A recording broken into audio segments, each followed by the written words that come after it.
Hello, and welcome to Behind the Music, where we take an inside look at the music you'll hear on North Carolina Symphony programs. My name is Michelle DiRusso, Assistant Conductor of the North Carolina Symphony. This weekend, the Symphony will perform a concert featuring a wide variety of orchestral music from the 20th century, from Stravinsky and Ravel to Barber and jazz composer Mary Lou Williams under Joshua Gerson's baton.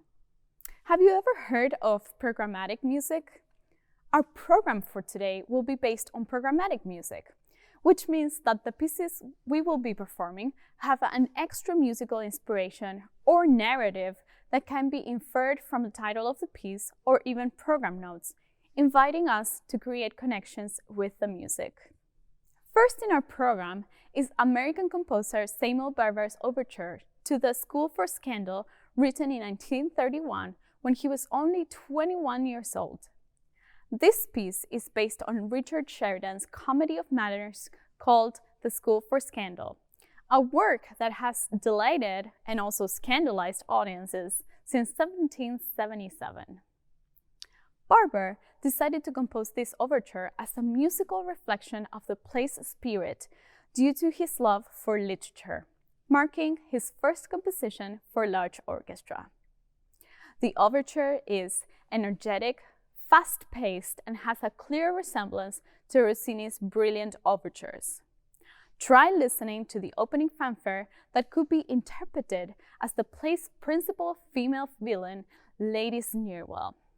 The fanfare sets in motion a scurrying, tonally ambiguous theme, suggestive of the nefarious scandal, mongering and plotting of Lady Sneerwell, her worker snake, and arch-hypocrite, Sir Joseph Surface.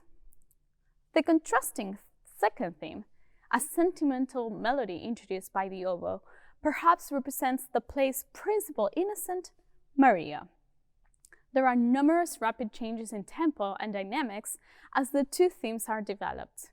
In one place, 7 changes within 30 measures. How much of the plot of the story can you imagine or understand from how the music is presented and the different instruments that are being used? The next piece, Zodiac Suite, was written by composer Mary Lou Williams in 1945. She was a prolific American jazz pianist, arranger, and composer who wrote hundreds of compositions and arrangements and recorded more than 100 records. She wrote and arranged for Duke Ellington, Louis Armstrong, Benny Goodman, and mentor Thelonious Monk, Charlie Parker, Miles Davis, and others. Her piece, Zodiac Suite, was written in 1945, and the series of 12 pieces honored her friends born under each of the signs. The most interesting fact is that Mary Lou Williams orchestrated the suite for chamber orchestra and 3 full symphonic orchestrations with the Carnegie Pops Orchestra herself. Unfortunately, she was not able to revise the work or continue orchestrating the rest of the movements for full symphony, but the full piano version and chamber suite are available.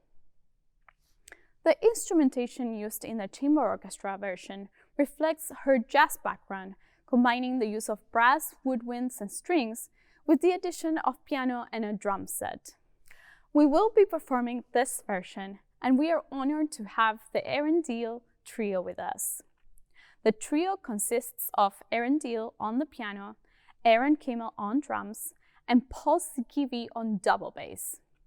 And this season, you will be lucky to see Aaron Deal perform twice with us, as he will be back for a performance on his own in April 2022. Aaron has been one of the biggest supporters for the chamber suite to come to life, and last performed this piece with the New York Philharmonic in March 2021. He believes that Williams was a critical figure in the early phases of jazz development that unfortunately didn't get the credit she deserved that some of her other colleagues did, such as Duke Ellington. Still, her legacy lives on at Duke University. Mary Lou Williams taught as an artist in residence from 1977 until her death, and in 1983, the Mary Lou Williams Center was established in her honor. While listening to this piece, focus on Williams' early swing-era music, jazz influences in the treatment of solos and the orchestra, as well as the influence of her studies with then contemporary composers like Paul Hindemith. Can you hear Duke Ellington and Bing Crosby's personalities come through in the movement Taurus? In the second half of the program, we will be moving on to Ravel and Stravinsky, with two pieces that were both written between 1909 and 1910 and that are closely tied to ballets. It is interesting to explore how composers use completely different styles and coloring to bring us into their worlds. As we dive into the first piece of this second half, did you know that Ravel was a perfectionist? Maurice Ravel was a composer that really took the time to polish each work he produced, which resulted in a lifelong output of less than 70 works. So just so that you have a reference, Mozart produced a total of 600 pieces, 722 for Beethoven, and around 200 for Debussy. You might be wondering how this is reflected in his music. Well, you will be able to hear it in his decisions regarding instrumentation and musical coloring, resulting in instrumental timbres particular only to his music. This can be heard in the orchestration and depiction of the different scenes of Ravel's suite of 5 pieces from Mother Goose. This piece was written in 1910 and first came to life as a piano suite for 4 hands based on Mother Goose tales.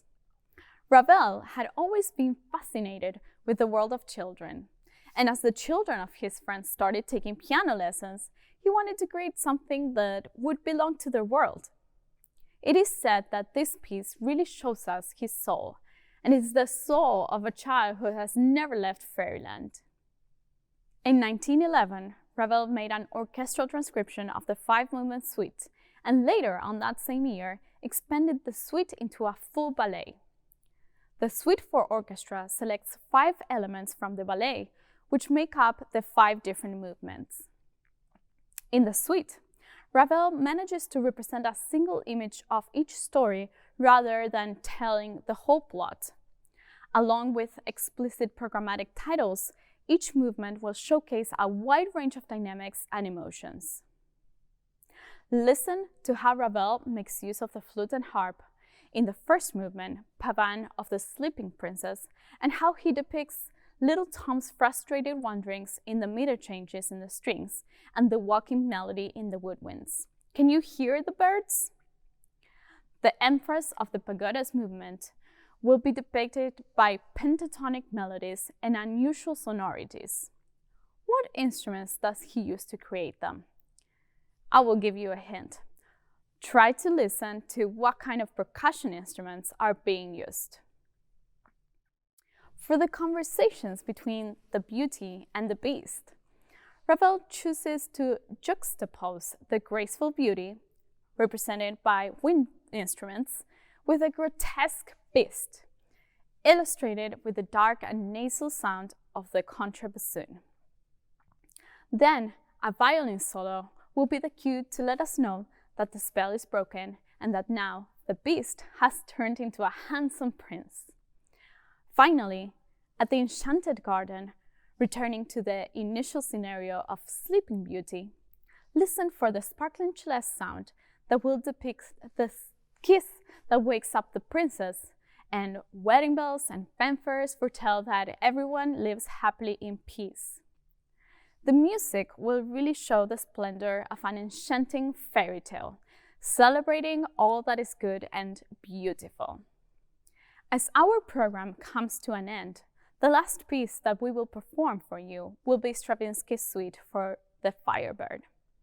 Stravinsky was a composer that influenced the direction of music in the 20th century by means of exploration of different styles of composition and use of orchestral colors. Stravinsky got his breakthrough moment in his career when he was only 28 years old, thanks to Diaghilev commissioning Stravinsky to provide music for the 1910 ballet season for his Ballet Russe company in Paris. This is how Firebird came about and led to the composition of two other masterworks, also commissioned by Diaghilev, Petrushka, and Rite of Spring. The Firebird is inspired by a Russian folk tale. An enchanted bird, the Firebird, guides Crown Prince Ivan, who is lost in the woods, to the castle of Kashai, the Immortal. The evil Kashai, who holds 13 princesses captive, would normally turn Ivan to stone, as he has all the other knights who have tried to free the princesses. But Ivan has more courage than those who came before him, and he has a magic bird on his side, which apparently helps a great deal. Aided by the Firebird, who tells him the secret of Kashai's immortality, that his soul is in the form of an egg kept in a casket, the prince defeats the evil forces by crushing the egg. The magic castle then vanishes into thin air, and all the knights come back to life to comfort the freed princesses. Ivan makes away with the most beautiful princess, who, of course, becomes his bride as the dark woods fill with light and all dance to the familiar finale music. But don't worry if you can't remember the plot of the ballet. Stravinsky does such a wonderful job in painting the story through his music and orchestration that you will be able to imagine what is happening thanks to the astonishing instrumental effects. Some of the sounds will be shocking, such as when in the introduction the strings play glissandos over the instruments to evoke the mystery of the garden at night.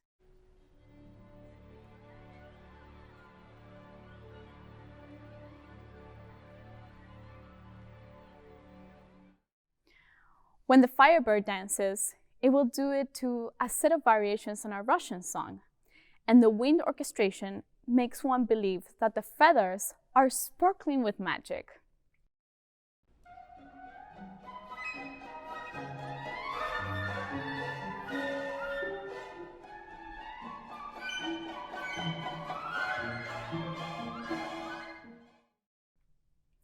Other folk tunes are also present in the dance of the princesses, which are torn apart when the guards swarm in with their infernal dance. Finally, a violin solo comes to the fore in the form of a tender lullaby, and with the evil spells broken, the finale paints a beautiful wedding for the prince and chosen princess. I hope you have enjoyed learning more about these wonderful pieces and programmatic music. And don't forget to listen to how these extra musical stories are depicted in the instruments used by the composers. We can't wait to see you in the concert hall.